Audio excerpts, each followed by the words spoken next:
Hello दोस्तों, राधे राधे। मैं माला प्रजापति हमारे यूट्यूब चैनल में सभी दर्शकों का स्वागत करती हूँ, अभिनंदन करती हूँ।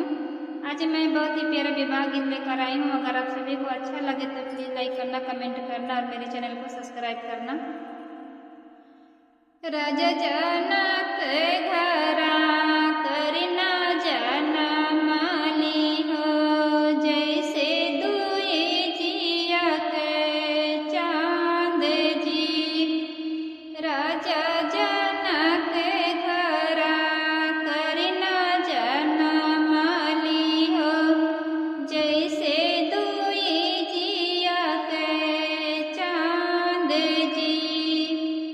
धगरी न जे नर काटने कोया मैं हो, बेटी बोलनी एक बात जी।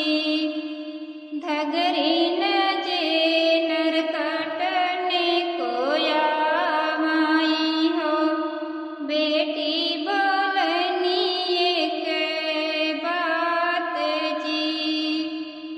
हमरा किनार तबे कटि मोरी धगरी न, जब बाबा वर खोजे जाए जी।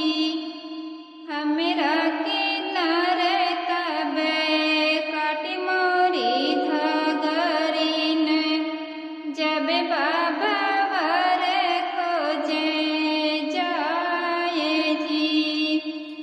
इतनी बचन बाबा सुनहु जे पावन हो, भुइया जी पटकनी लारे हो।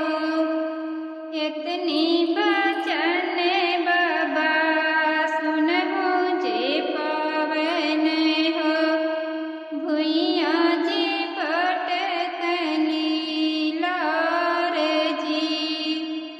सब सुख वही मोसे मांगी मोरी बेटी हो, कैसे के रखबू पतिहा मार जी।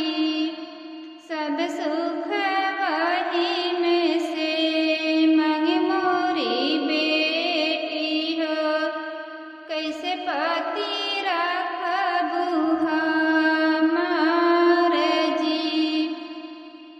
जिन पापा जिनी पापा भुइया जे जिनी पापा, भुइया जे पटकली लार जी।